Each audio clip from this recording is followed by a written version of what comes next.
Why, hello. I have $2 in my bank account, and I should really be doing other things if I want my bills to be paid on July 1st. So now's a great time for me to film a YouTube video that will make me no money and take 5 hours. I've been tormented by thoughts recently, and nobody in my real life wants to hear me talk. So I guess the answer is to just go on the internet, where at least listening to me is 100% voluntary. So there's no point other than just I just want to talk and I just want to express my opinions that nobody really wants to listen to, and this is a great place for it. So that's what's happening. So the subject that's currently rattling around in my head and won't leave me alone is the idea of gender conformity in detransition. So I don't know who, if anybody, is going to watch this. So I'll start with, if you've seen, I think 60 Minutes did a program on detransition, or the interviews that Fox News does sometimes, right? And who they interview. It's nobody's surprise that it tends to be younger women, like 18 to 20 years old, straight, and very gender conforming. And I don't like that. Now, I mean, I'll start with I understand why. Just from a media perspective, from a shock value perspective, you want to be able to show these pictures of, oh, here's our innocent little girl. Here's our innocent little girl as a man, and now here she is now, and these pictures are supposed to look different from each other. Whereas, if you had somebody on me there, it's here's me 5 years ago as a trans man, and here's me now, and I basically look exactly the same, and nobody's gonna be like, to that, because I haven't changed at all, really, externally. And I'm kind of on the fence about it. Okay. So I don't want to overemphasize, representation, because it's there aren't that many of us currently. I mean, there are more than there used to be, but there aren't that many detransitioners. And from a media perspective, who are you going to show? It's the most digestible person, and the most digestible person is a young straight woman who is gender conforming. That makes sense to some extent, but I don't like the message that it sends to people who are questioning, people who are currently trans identified, or people who deal with gender dysphoria, who are just thinking about things. Maybe they're contemplating transition, maybe they're already transitioning, whatever. It doesn't really matter. The point is people who are open to viewing this stuff, which admittedly is not most trans identified people. Most trans identified people, especially these days, are encouraged to avoid this stuff. I mean, more of them probably watch it and interact with it than would ever admit to it, but it's not a majority probably. Um, I guess what I'm trying to say is people transition for a reason. There are different reasons for it, but there's always a reason, or some reasons. There's something behind it. You don't just have gender dysphoria because you're born with it. Um, Usually, I mean, maybe somebody does. I'm not going to sit here and declare that it never happens, but I think it's definitely socially contagious, right? That's obvious. We know that now, and it's in most cases thus not innate. Um, but there are still reasons for it, right? There are people who are more likely to transition and people who are less likely to transition, right? And one of the most likely groups to transition is gay people, right? Butch lesbians, effeminate gay men. This is these are the first groups that really got hit hard by the first wave of transitioning in the 90s or whatever. And the reason that they transition more so than a straight person is based in difficulty conforming to gender, knowing that they don't fit the mold of gender and being uncomfortable with that. They are raised in an environment, especially, in the past, but still today. I mean, it almost seems like gender roles have gotten more strict in recent years. I mean, I would partially attribute that to transition becoming more common, as like that's the solution if you don't fit in. That's the solution if it doesn't work for you trying to fit in with like your sex class. You know, transitioning has become much easier and much more open and much of a more like considered and possible option for people than it was, you know, decades ago or whatever, right? And what I'm saying is the kind of person who transitions, it's the kind of person who doesn't fit into gender roles and gender norms well. Whether that be, you know, something sort of innate in being gay and, you know, struggling to fit in that sense, or, you know, for girls, I mean, for straight girls, especially now, straight and bisexual girls who are young, who are transitioning now, a lot of them have been sexually abused, a lot of them have been sexually assaulted, um, and that's driving them away, right, from gender conformity, from doing things that they think will attract men. A lot of them are afraid of men, ironically, and transitioning, you know, I mean, that was an experience I had where I was very afraid of men before I transitioned, and it was the experience of transitioning that made me less afraid of men, and made me more comfortable with men and more comfortable with my sexuality and things like that. Um, and that does help. It did help. I'm not gonna like sit here and, you know, wave my it's all evil and terrible flag. I mean, I don't agree with it. I think on balance, transition isn't the answer. I think you can find what you're looking for without transitioning and without permanently altering your body in ways that you might regret in the future. Um, but at the same time, you know, it is what it is. It happened. And I personally don't really regret the decisions that I made. So I don't know how many of you have been on Reddit, on the detransition Reddit. I was on there for probably like a year consistently before I stopped, because it's just it can just be really like overwhelming sometimes, and it's just a lot of the same posts over and over.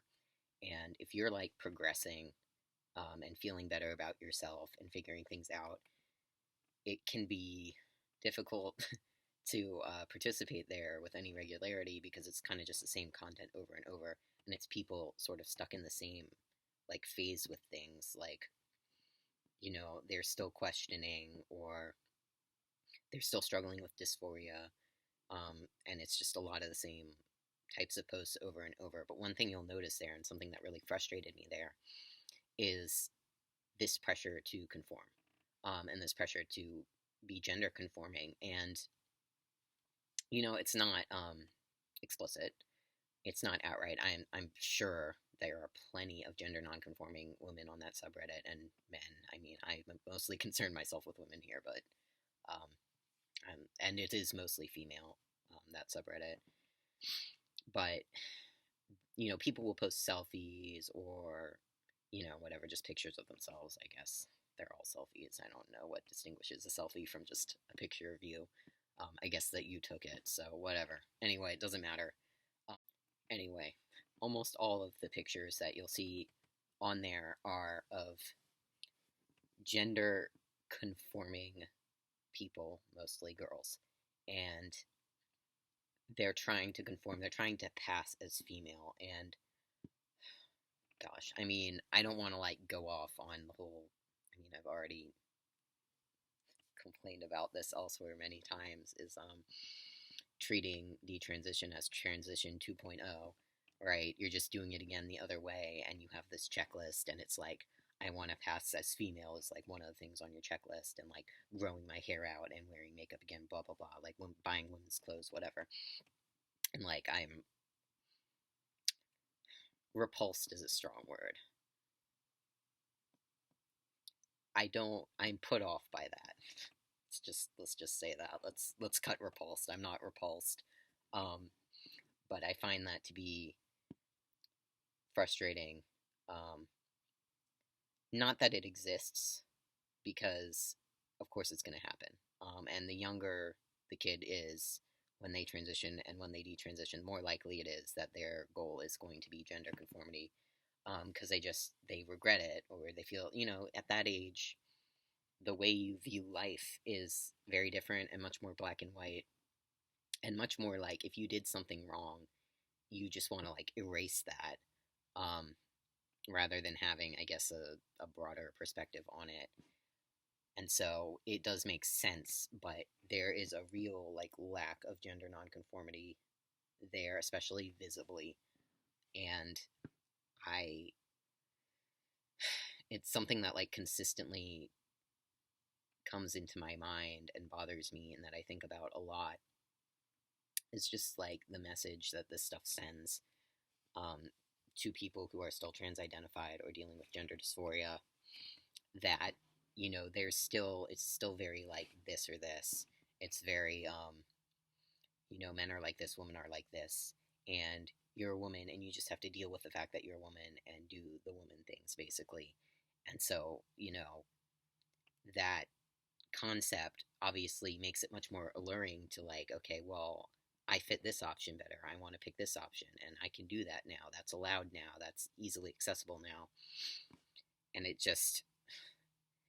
it's really unfortunate because when a trans identified person first starts questioning things, um, where is the first place they're going to go? Often one of the first places they go is Reddit, and they make a burner account and they go on the Detransition subreddit, and they ask people questions, and they talk about whatever difficulty they're going through. I mean, I did that.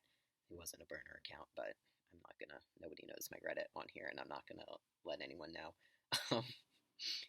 Or they look up footage of it on YouTube, and you might run into some actual detransitioners. There are some really famous ones now, some big channels, but they're all gender conforming. All of the big channels are gender conforming women primarily. There are a few men. Or they'll see like news clips or whatever, and it's the same thing. And it's just like, if you are somebody who struggles with your body, and you struggle with your history and the way you were raised and how that affects you and what you see around you, and the fact that you really struggle to fit in, and you have trouble doing those things that other people seem to do easily that allow them to fit in, to not, I mean, it's not that they don't realize it's an option. I'm sure they realize it's an option, but to not see it, and to not have it, to not realize that that's a thing that people do, that there are actually a lot of us out here who are detransitioned, who are not particularly gender conforming, and that, detransition is an internal process. It's something that happens where you think about things and you realize, what's wrong with the philosophy of transition, what's wrong with the philosophy of gender, and that just because you're female doesn't mean that you have to take on this whole like social set of characteristics that is woman.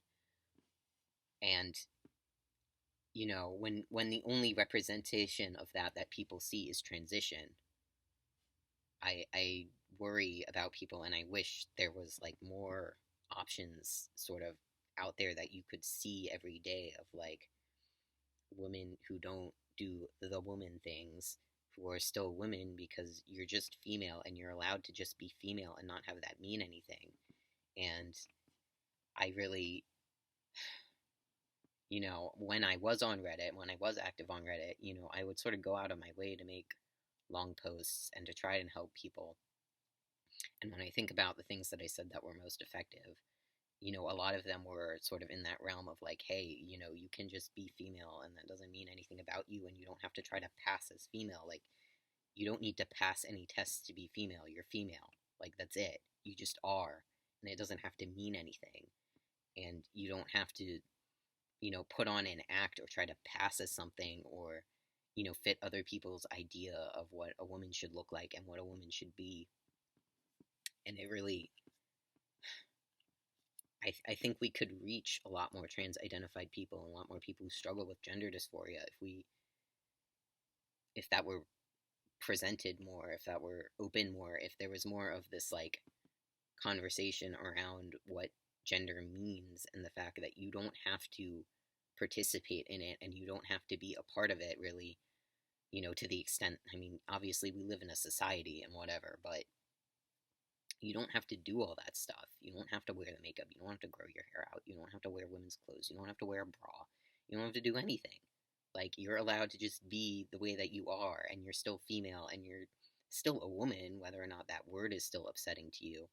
I know, for a lot of people who deal with gender dysphoria, I was like this where I'm female, and I can say that because that's a fact, but I'm a woman said something else, and it did take me like years to like be comfortable with the word woman again.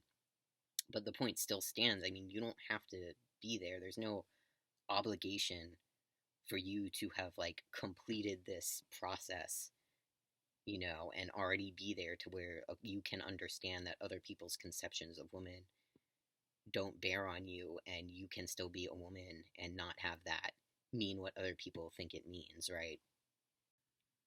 Just, when I think about my own process of detransition and what that looked like, I mean, first of all, it took a long time. It wasn't something that just happened overnight in the way that often transition does. When I first had the realization that, something sexist is afoot here, that was like 2018, right? I mean, that was literally like 6 months on testosterone when the high of it kind of wore off, and I just felt like my usual self again. And I realized that other people were still treating me differently. And this whole argument you get presented with as a trans person is like, oh, you're projecting confidence. This is why it's not sexism. Okay, it's not sexism, guys. People are treating you differently because they can read your mind, and you're so much happier now. That's why they're treating you more the way you want to be treated. And it's like, no, like, it was very obvious to me by that 6 month mark that things like people laughing at my jokes more, it was because I was male. I mean, a man, whatever, pretending to be one, however you want to phrase that, where suddenly, things that would make people cringe, or people would be annoyed or be uncomfortable with how loud I was being or whatever, as a woman, suddenly now as a man, I was hilarious and delightful, and people loved to be around me, and just stuff like that.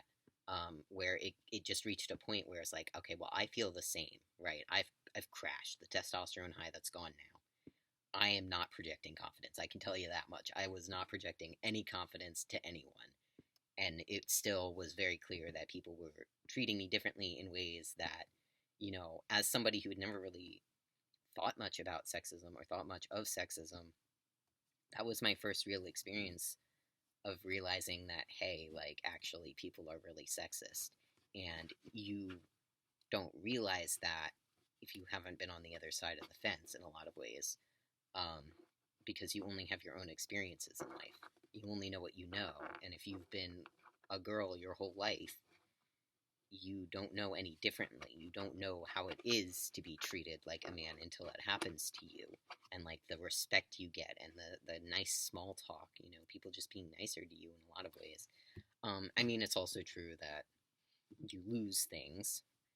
You lose that connection with other women, female friendships, and that sucks and all that. But like, the point is, it's very clear that society treats men one way and women the other way, and I figured that out quickly, right? It's impossible not to if you're transitioning, if you pass in any meaningful way. And you don't even have to pass, right? To some extent, right? If people are just trying, if they're just trying to treat you how they would treat a man, then that will show up. And that's the basis of sexism, is that, we treat people differently based on their sex, and we assume that it represents other characteristics that they may or may not actually have, right? That's, what a stereotype is you're taking one trait of a person and you're connecting it to all these other traits that it may or may not actually be connected to. Anyway, from that point to me really seeing myself as detransitioned or detransitioning took about 3 years, and that whole time was kind of like, at first it was like, oh, I see that this is wrong, but I've already done it. I'm already here, so what's up? Like, there's no point in going back. And then, like, kind of starting to see people's points of like, oh, you are kind of throwing other women under the bus when you do this, and then to actually be comfortable stopping. And I actually went back on testosterone for about a year, although it didn't really do anything. Um, I don't know. I mean, I have seen other detransitioners talk on YouTube. I'm not like unexposed to this stuff. And I was only this is like only tangentially related. I was only really on testosterone for a year and a half because the last year when I went back on it, I was actually on I was taking something else that actually blocks free testosterone, which I didn't know at the time. I figured this out later, and I wonder why my doctor didn't figure it out. She didn't seem to know. What she told me to do was double my dose, and I said no, and that was the end of my testosterone use. And that was in about this time in 2021. That was about 2 years ago. But by that point, like the emotional process of detransition had already been taking place for years. And that's not to say that people can't do it faster, but the overnight transformation thing, which is, part of the whole, it's this mirror image of transition. Um, I don't think that's, I mean, it is normal, and that's kind of the problem. I don't think it's a good thing, because, the impression I get a lot of the time from the overnight, gender conforming to the other gender, gender conforming back to this gender again. The impression I get is of somebody who maybe hasn't learned very much and hasn't really dug in depth to what it means and why they're going back. Why do you not agree with this anymore? Why do you no longer feel like a man? And then just like, digging up the layers there of like, oh, well, what does feeling like a man or feeling like a woman even mean? And like, where does that come from? And oh, that all comes from sexism. And then you kind of dig your way to the bottom, and then you're like, oh, okay, I understand now that this is all like the foundation of transition is sexism, and that is the problem. And all these ideas I'm having about what a man should be like and what a woman should be like, and why I think I fit with one more than the other, that's all rooted in these beliefs that I've been exposed to from a very young age and adopted and internalized into myself.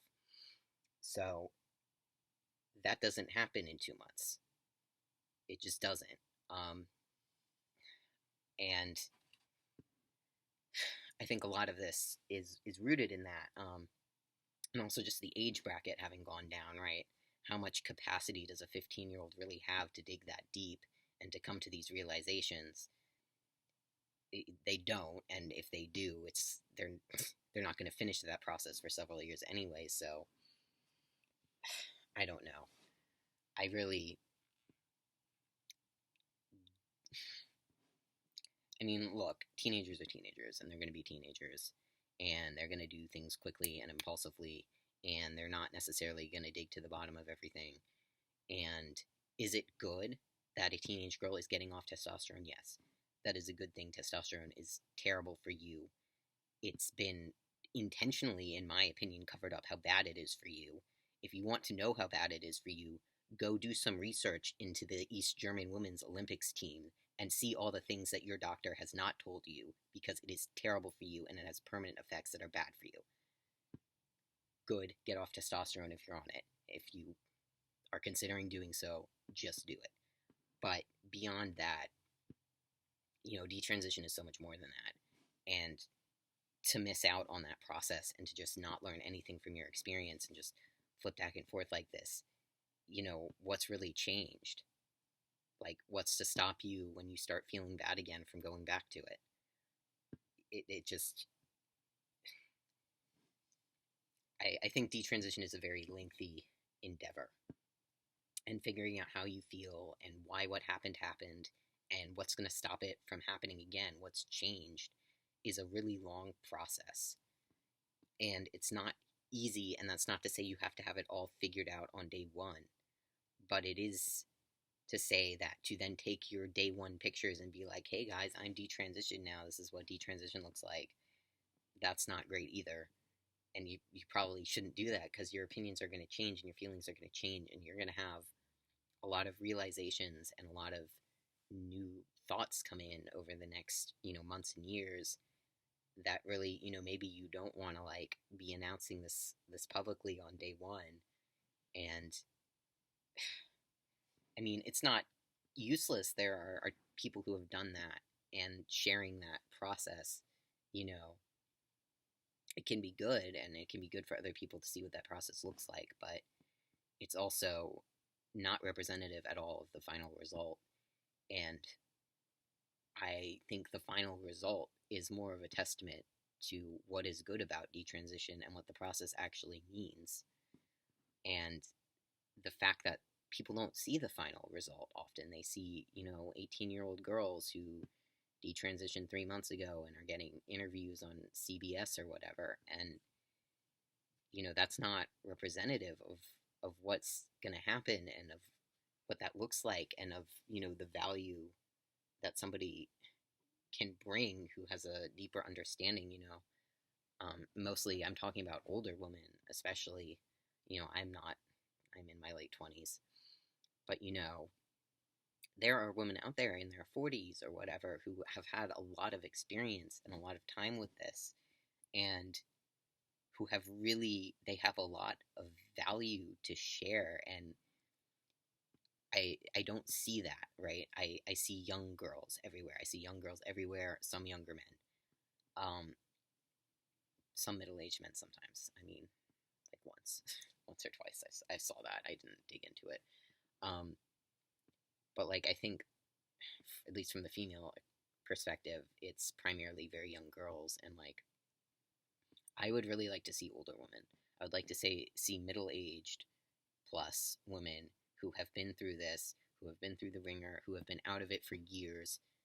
I would like to see them like interviewed and talked about, and like, because I think they have so much more to share than just like, oh, well, I realize that I want kids and testosterone might sterilize me over time, or something like that, where it's like, yeah, I mean, that's important. Okay, if you want kids, hormones are bad for you. But there's so much experience and like wisdom in older women who I really think, they need to be put like forward. Like, somebody should reach out to at least a couple of these women and like ask them about their experiences, and if they want to do an interview or whatever. Because when you only present very young people, you present an inherently immature viewpoint where they don't even necessarily know themselves why they did what they did, and they might not have dug into it as much. I mean, I'm kind of rambling here, but anyway, the tangent that I didn't finish earlier about me only really having been on testosterone for like a year and a half is that, I've seen other people, and I'm aware of the fact that, especially like my voice, I seem to have like masculinized exceptionally well, or badly, depending on your perspective. But I mean, that is what my first endocrinologist said, like the one who first prescribed me testosterone when I went into his office, and he looked at my face and he was like, "Oh, great, you're gonna masculinize so well." And it's like, yeah, I did. I just wanted to say that because I was saying that it wasn't long on testosterone before I saw the issues, and I know, I've talked to people who literally think I'm still on testosterone because of my voice or my face or whatever. I did just masculinize, I guess, more than is typical for an adult, at least starting testosterone. Definitely younger girls do tend to masculinize more, but I was 21 when I started, and I definitely masculinized more than at least most women I've talked to who were adult transitioners. So, I mean, that's not really important to anything I'm saying here. I just wanted to like insert that because I like started talking about it and then I just went off on a tangent. So, I guess that's really all I wanted to say today. I mean, I had something else written down, but like it's not related and it doesn't fit in with anything else I was talking about today. So, yeah, those are just my opinions. As always, if anyone watched, thank you. And at some point, I will make another video, probably.